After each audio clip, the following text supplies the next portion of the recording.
Karen screamed about my fake disability. Didn't know I was the guest speaker. I never expected my day to start with someone screaming at me for sitting down. I'd arrived at the community center early that morning, giving myself plenty of time before the awareness event started. The parking lot was already filling up, but I managed to find a handicapped spot near the front.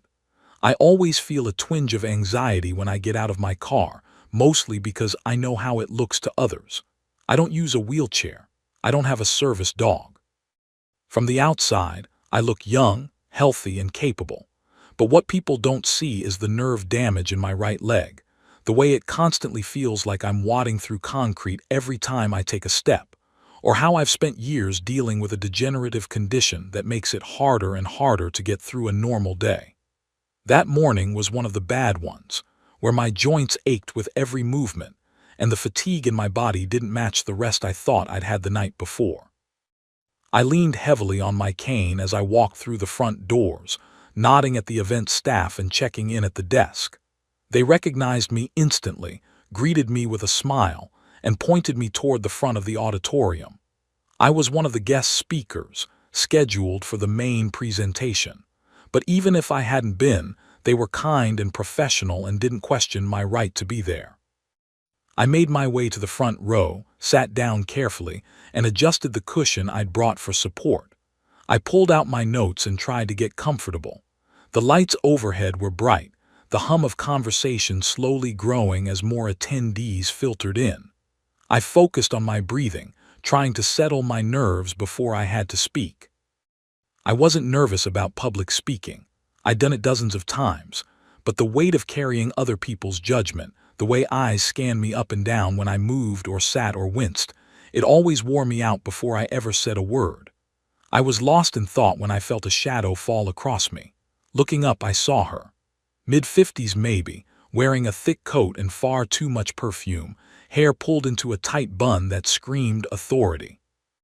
She had the unmistakable energy of someone who had appointed herself the keeper of rules. Beside her was a woman who looked less confident, maybe a friend or coworker. Karen, yes, that's what I'll call her, glared at me with pursed lips and hands on her hips. "You're in the VIP section," she said, her voice loud and sharp enough to turn a few heads nearby. "Those seats are for invited guests only." I blinked. "I know," I replied calmly, gesturing to the event badge hanging from my lanyard. "I'm one of the speakers." Karen narrowed her eyes, not even bothering to look at the badge. "Sure you are, and I'm the Queen of England." She gave a sarcastic laugh, as though I were a child caught sneaking into a restricted area. "These seats are reserved for people who actually belong here, not people pretending to be sick to get perks." For a second I didn't respond. I've had run-ins like this before, but each time still stung. The disbelief, the accusations, the refusal to consider that someone might be struggling with something invisible. I could have just let it slide. I could have stood up and walked away. But I was tired in every way, physically, emotionally, mentally, and I wasn't in the mood to play nice. "I'm not pretending," I said, my voice still steady. "I have a disability." "Oh, give me a break," Karen snapped. "You walked in here just fine. You look fine. You can't just sit in a reserved seat because you feel like it. I've seen people like you before, always looking for attention." I looked around. A few people were watching, but most were pretending not to. The woman next to Karen looked like she wanted to disappear. I shifted in my seat, trying not to grimace as a jolt of pain shot through my lower back. "I'm allowed to sit here," I said again, firmer this time. "Please don't make a scene." That, of course, was the wrong thing to say. Karen's voice rose immediately. "Oh, I'm making a scene. You're the one faking a disability to steal seats from real disabled people. If you can walk, you can stand. So stand up and let someone who actually needs it sit down." There it was. The sentence I'd heard too many times in too many places. If you can walk, you're not really disabled. As if disability fits neatly into their little boxes of what it should look like. As if pain, exhaustion, and struggle don't count unless you're in a wheelchair or unconscious. "I'm not moving," I said quietly, gripping my cane. Karen scoffed and turned toward a nearby staff member. "Excuse me, can we get some help here? This person is refusing to move out of the VIP section and is clearly lying about being disabled." The young staff member looked startled, glancing from me to Karen and back again. I think." "She's not even trying to hide it," Karen continued, cutting her off. "This is disgusting. People like her make it harder for real disabled people to be taken seriously. She's just lazy and entitled." I took a deep breath, heart pounding. I could feel the heat of humiliation creeping up my neck, even though I hadn't done anything wrong. It didn't matter how many times this had happened, I always felt it. That mix of anger and helplessness, that aching urge to defend myself when I shouldn't have to. I was about to open my mouth when someone else appeared, one of the event coordinators. A middle-aged man with a clipboard, rushing over with a look of concern. "Is everything okay here?" he asked. Karen immediately launched into her performance. "This young woman is pretending to be disabled so she can sit in the reserved seats. I'm sure you don't want scammers like this ruining your event." The coordinator turned to me. "Oh, there you are, we've been looking for you," he said with relief. "We're starting in 10 minutes. Come with me, please." Karen's mouth fell open. I stood slowly, leaning on my cane, and gave her a neutral look. "Excuse me," I said. "I need to get ready for my talk." And with that, I walked right past her. The walk backstage was quiet, the kind of heavy quiet that clings to your shoulders even when the noise of the crowd hums just behind it. I could still feel Karen's eyes burning into the back of my head as I moved, and every step I took felt twice as hard, not just from the pain that had never quite left me, but from the emotional weight of what had just happened. I didn't look back. I didn't need to. I knew exactly what her expression would be. Shock, embarrassment, maybe even fear now that she realized she'd yelled at someone who wasn't just a stranger but someone with a voice, someone whose name was printed in the program she probably hadn't even bothered to read. The coordinator, whose name I remembered was Michael, led me through the curtain and into the prep room behind the stage, handing me a bottle of water and checking the mic levels. He didn't bring up the incident, didn't ask questions, but I could see something flicker in his eyes, like he'd caught the tail end of what went down and didn't want to make it worse by bringing it up. I appreciated that. Sometimes silence is its own form of respect. I took a few moments to breathe, drinking slowly and reviewing my cue cards, even though I knew the content by heart. I'd been doing this kind of advocacy work for a while now, ever since I stopped pretending everything was fine and accepted that my story might help others feel a little less invisible. It wasn't about being inspirational or collecting sympathy. It was about being honest, raw, and real in a world that's too quick to judge what it can't see. That morning, more than any other, felt like the universe had handed me the perfect example of why I was doing this in the first place. Still, my hands trembled a little as I adjusted the mic. No matter how many times I told my story, it never got easier. But maybe it wasn't supposed to. Maybe if it started feeling too easy, too rehearsed, then I wouldn't be reaching anyone anymore. Back in the auditorium, the MC was wrapping up their opening remarks, thanking sponsors, highlighting the importance of understanding, and hinting at the stories that would be shared today. I could hear the polite applause, the creak of chairs as people shifted, and I wondered if Karen had figured it out yet. I wondered if she realized who I was. I didn't expect her to apologize. People like that rarely do. But part of me hoped, maybe foolishly, that watching me take the stage might shake something loose in her, some flicker of self-awareness, some tiny crack in her wall of arrogance where the light of humility might shine through. Or maybe not. Maybe she'd spend the rest of the event sulking, arms crossed, muttering to herself about how I was exaggerating everything for attention. That was out of my hands now. The MC's voice lifted, cheerful and proud, as they announced my name and invited me to the stage. The applause that followed was genuine, warm, and full of curiosity. I stepped through the curtain, my cane tapping softly against the floor, and looked out into the crowd. It was a full house. Rows upon rows of people, young, old, professionals, students, all watching as I made my way to the podium. My heart was pounding, but I didn't let it show. I scanned the audience and saw her, sitting halfway back, her posture stiff, her eyes wide and blinking like she was trying to make sense of what she was seeing. Our eyes met for a split second, and I gave her nothing.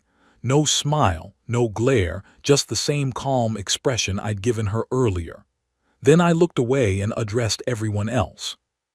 "Good morning," I began, my voice steady through the microphone, though my hands still trembled slightly out of sight. "Thank you for being here. My name is Lily, and I live with a disability that you can't always see.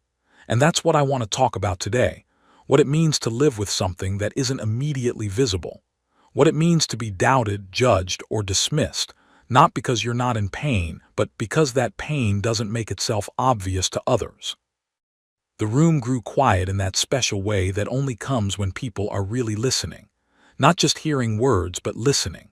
I told them about the years of misdiagnosis, of being told it was all in my head. I talked about the days when walking from the bed to the kitchen felt like climbing a mountain. I shared how exhausting it was to constantly be performing normalcy just to avoid comments, how people told me to push through it, like it was a matter of willpower. I explained how even well-meaning friends would say, "But you don't look sick," and how that sentence, though often meant as encouragement, felt like an erasure. I wasn't here to shame people for their ignorance. I was here to expose the cost of that ignorance and invite them to do better. As I continued, I didn't even have to reference what happened earlier. The irony spoke for itself. The audience, especially those who'd witnessed it, knew exactly what had taken place. I could see it in their faces, the slow dawning of awareness, the subtle nods, the occasional glance back toward where Karen sat. And while I never said her name or pointed her out, the story had already taken root. It didn't need to be spelled out. People were connecting the dots. When I wrapped up the first half of my talk, the silence was deafening. For a second I thought they were stunned into stillness, but then the applause erupted, loud, extended, rising to a standing ovation from nearly half the crowd. My chest tightened, not from pride but from the sheer relief of being heard. Not doubted, not second-guessed, heard. And for once in this moment I wasn't being questioned or challenged or accused, I was simply being accepted. The power of that, especially after the way the day began, nearly brought me to tears. As I stepped away from the podium and returned behind the curtain, Michael gave me a small nod and a quiet, "You nailed it." I leaned back against the wall and finally let out a long, shaky breath. The adrenaline was wearing off and the pain in my body returned like a tidal wave. But I didn't mind. I'd said what I came to say. And as I sat down, sipping water and trying to decompress, I realized the moment wasn't over yet. Because Karen, whether she liked it or not, had just heard every word. And now the question was what she would do with it.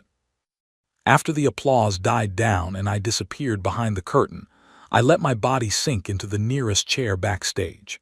My legs were already aching from the effort of standing, walking, and standing again, but it was the kind of ache I was used to pushing through. What lingered more than the pain was the emotional toll. Sharing my truth in a room full of strangers always came with a strange cocktail of exhaustion and adrenaline. My hands were still trembling slightly, not from nerves anymore, but from the aftershocks of reliving years of frustration and invalidation. I sipped the water Michael had brought me earlier, trying to refocus. The crowd was still murmuring beyond the curtain. The energy in the room changed from casual chatter to something quieter, more reflective. I didn't need to hear what they were saying to know that the story had resonated. I had watched it happen in real time. The shifting postures, the stillness, the eye contact. And somewhere in the middle of it all sat Karen, who, until just minutes ago, had loudly and publicly accused me of being a fraud. I hadn't seen her leave. I wondered if she was still in her seat, too stunned or embarrassed to move. Part of me didn't care, honestly. I hadn't done any of this to get some kind of revenge. I didn't walk on that stage to humiliate her. I hadn't even planned to mention the incident when I was preparing my notes. But life, as it often does, served up a painfully relevant example just before I was set to speak, and ignoring it would have felt dishonest. Still, I'd kept it vague, general, neutral. I didn't want this to be about her. I wanted it to be about all the Cairns of the world. The ones who look at someone like me and decide with zero context or compassion that they know better, that they've seen enough to judge, that their gut feeling outweighs years of my medical records and daily struggle. It wasn't personal, it was systemic. And even if Cairn had taken my words personally, well, that wasn't something I could control. A few minutes passed in a haze of backstage activity. Staff members moved around setting up for the next speaker, volunteers carried in trays of refreshments, and Michael came by again to ask if I needed anything. I waved him off with a tired smile. I was fine. Or at least, as fine as I could be after the kind of emotional vulnerability I just poured into a microphone. The next portion of the event wasn't until after a short break, so I figured I'd take advantage of the time to rest and maybe stretch my leg a bit. I was just about to head to the green room when I heard someone call my name, a woman's voice, hesitant, awkward. I turned and there she was. Cairn stood just inside the backstage area, fidgeting with the strap of her oversized purse, looking smaller than before, not physically but in her energy, her posture, her presence. Gone was the blustery arrogance, the loud self-importance. Her shoulders were slightly hunched, and her face wore an expression that was equal parts shame and uncertainty. For a moment, neither of us spoke. She looked like she was trying to find the right words, maybe even questioning whether she should have come back here at all. I stayed seated, not to make a point, but because my body simply didn't want to get up again. I raised an eyebrow slightly, waiting. I didn't know, she said finally, her voice much softer now. I didn't know you were the speaker. I didn't realize. I let the silence hang there, not because I wanted her to squirm, but because I wanted her to really think about what she was saying. Not knowing I was the speaker wasn't the point, and we both knew it. She made her assumptions long before that. She cleared her throat and tried again. I didn't know you were actually disabled. I thought you were just, sitting there for convenience or something. I took another sip of water, keeping my expression neutral, because I didn't look how you thought I should look. She winced and I could tell the words had hit. Yeah, she admitted, almost whispering. I guess that's what it was. I've just never really thought about invisible disabilities before. I've heard of them, but I didn't think. She stopped herself again, clearly struggling. I watched her closely. There was no satisfaction in seeing her like this. No victory. Just the exhausting reminder of how many people still needed to unlearn what they thought they knew. It's not your job to diagnose people in public, I said finally, my voice calm but firm. You don't get to decide who is worthy of kindness and who isn't based on how they look when they sit down.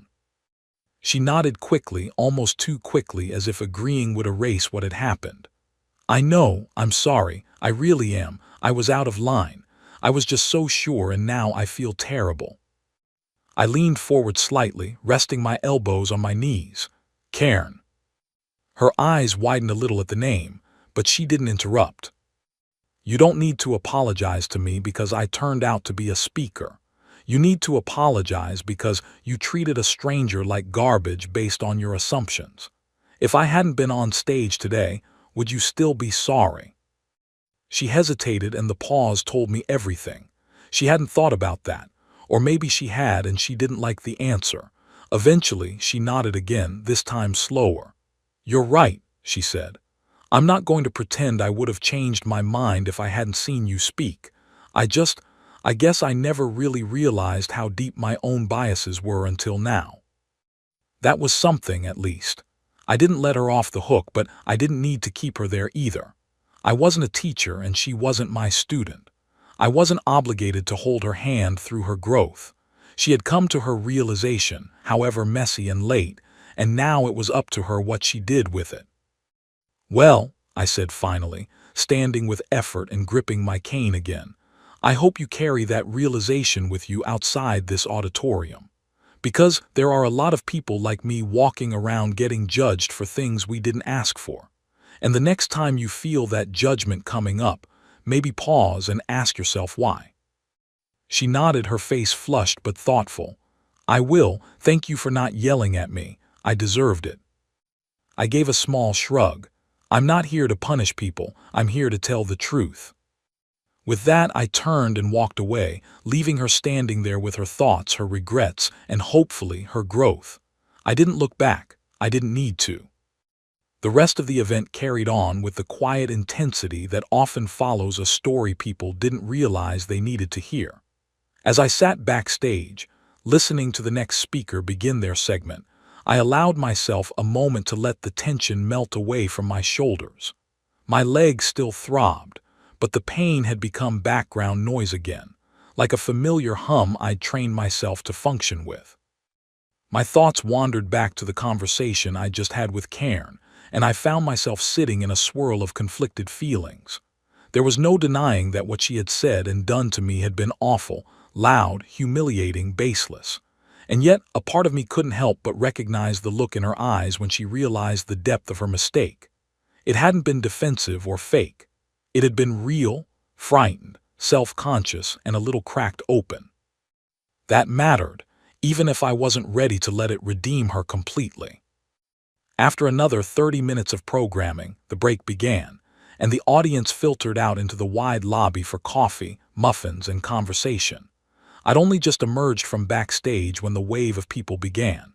A few recognized me immediately and approached with warm expressions and genuine praise. Some shook my hand. Others shared stories of family members, spouses, or even their own battles with invisible conditions. There was something raw in the way they opened up, as if hearing someone describe a pain so similar to their own had loosened something buried deep inside. I listened carefully, nodding, sometimes offering a few words in return, other times just being the silent recipient of their need to be heard. It was always like this after I spoke, an outpouring that proved to me again and again how many people were carrying unseen weights, just hoping someone would believe them. In the middle of the crowd, I saw Karen again. She hadn't left after our conversation, which surprised me a little.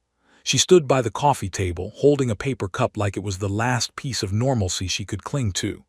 Her friend from earlier was beside her, whispering something into her ear that made her glance my way. Our eyes met, and for a split second she looked like she might come over again. But she didn't.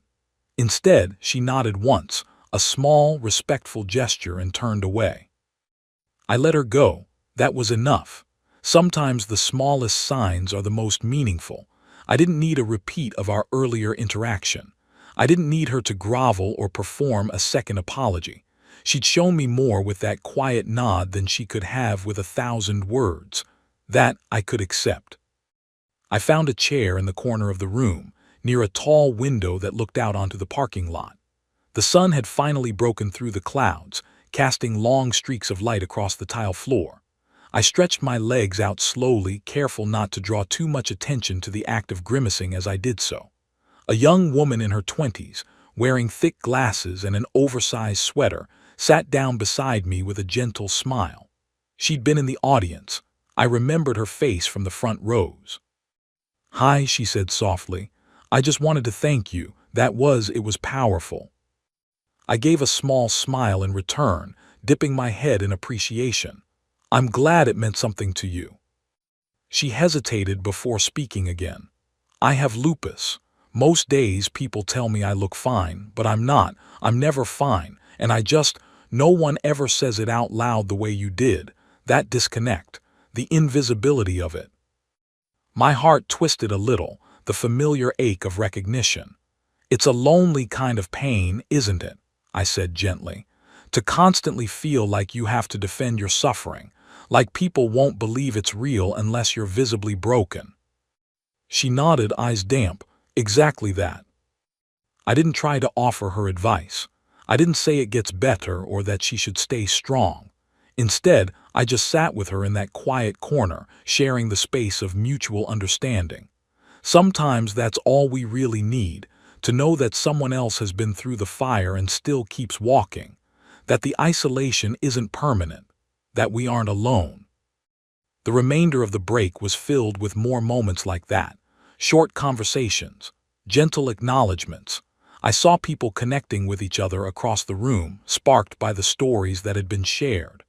There was a warmth to the space now, a softness that hadn't been there when the morning began. Events like these were meant to raise awareness, but every now and then they transformed into something deeper, shared humanity. And I felt it radiating through the conversations, the body language, even the way people looked at each other now. There was less judgment, more curiosity, less posturing, more openness. Later, during the final panel discussion, I joined 3 other speakers on stage to answer questions from the audience. The topics ranged from accessibility in the workplace to how to support friends with chronic conditions. I answered honestly, trying to avoid the cliches and empty platitudes that so often fill these kinds of sessions.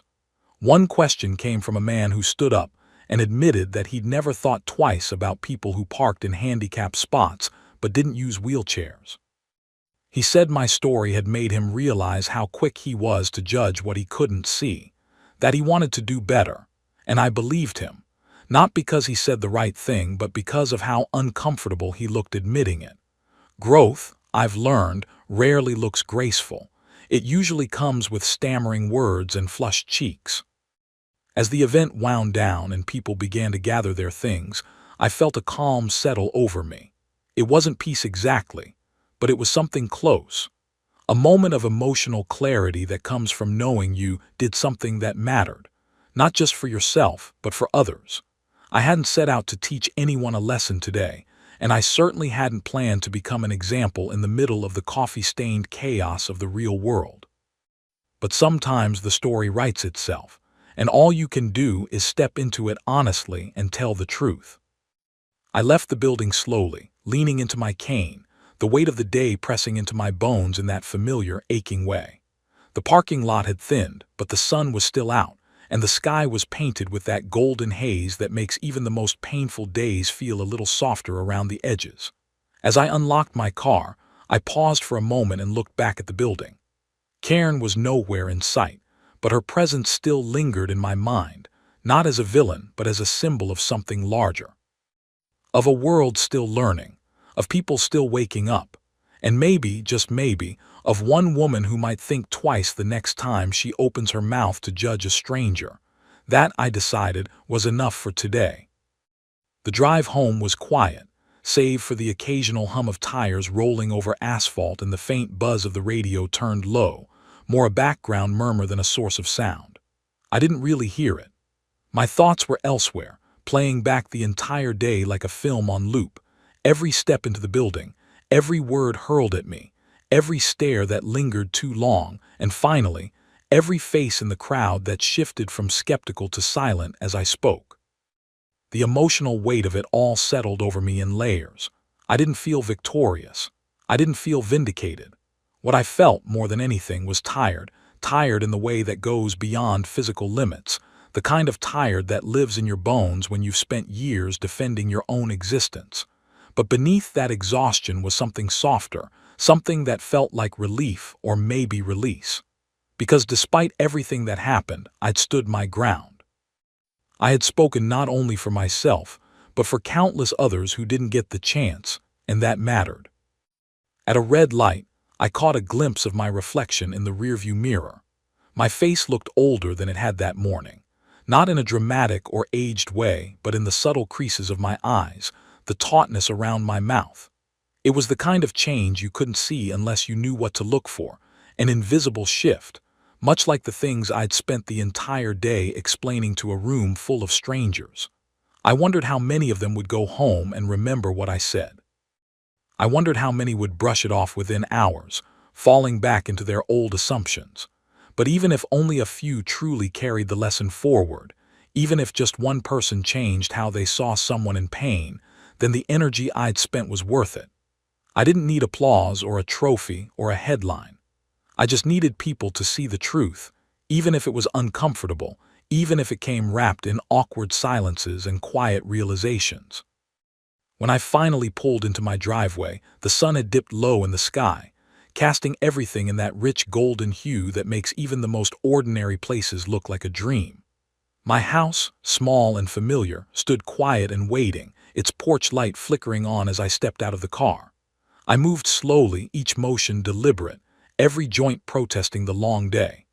My cane tapped the ground rhythmically, the sound oddly comforting now, like a metronome guiding me toward the solace of home. Inside, I was greeted by the gentle stillness of the space I'd carefully crafted to suit my needs. Nothing flashy, just warm lighting, soft furniture, and enough space to move without strain. I set down my bag, peeled off my shoes, and sank into the couch with a sigh that seemed to come from somewhere deeper than my lungs. I didn't turn on the television or check my phone right away. Instead, I sat in that silence and let the day settle, the speeches, the nods of agreement, Karen's strained apology, the young woman with lupus, the man who admitted his blind spots aloud in front of a crowd, the applause that followed my story, not because I had wowed them with theatrics, but because I had spoken a truth they needed to hear. Each memory floated through me like pages in a book, some heavy with pain, others fluttering softly with meaning. And somewhere in that mental scrapbook was the version of me from that morning, smaller, maybe a little nervous, uncertain if the words I carried would land. I thought about her and smiled gently, because she hadn't let the noise drown her out. Eventually, I picked up my phone. There were messages waiting, texts from friends who had attended or watched the event live-streamed online, messages from strangers who had found my name afterward and wanted to share their own stories. I scrolled through them slowly, reading every one. Some were simple thank yous. Others were long and detailed, full of stories from people who, like me, had suffered in silence for far too long. Parents of chronically ill children, workers who had been denied accommodations, teenagers who felt like they were already failing because they couldn't keep up with their peers. Each message was a reminder that I wasn't alone, that the things I'd said had made ripples. One message stood out. It was from an email address I didn't recognize, but the subject line was short and direct. "I heard you." Curious, I opened it. The message was brief, just a few sentences, but I knew instantly who it was from. "I want you to know I've been thinking about everything you said. I was wrong to judge you, and I'm even more sorry now than I was earlier. I talked to my friend on the drive home, and she told me about someone in her life who's been struggling with chronic illness too. I never really listened to her before. I think I get it now. I hope I can be better moving forward. Thank you for being patient with me when I didn't deserve it." There was no signature, no name, but I didn't need one. The words were enough. The fact that she'd carried the experience beyond the walls of that auditorium into her drive home, into a conversation with someone close to her, that was more than I could have hoped for. Growth wasn't linear, and people like Karen didn't change overnight, but that small step mattered. And it didn't come because I shouted or demanded it. It came because I stood firm in my truth and let it speak louder than anger ever could. I closed my phone and set it down gently on the table. Outside the window, the last of the sun dipped below the horizon, leaving behind the kind of deepening sky that promises rest. And for the first time that day, I allowed myself to feel the full weight of everything and still breathe easy. I didn't need to explain myself anymore. Not to strangers, not to skeptics, not to the next Karen who might come along. I had done what I could. I had spoken clearly, carried the message forward, and planted the seeds of understanding. What grew from there wasn't up to me. In a world that moves too fast, that often forgets the quiet, slow battles people fight each day, I had chosen to be visible, not for recognition, but for truth. And sometimes, truth is all you need to make someone stop, think, and maybe, just maybe, change.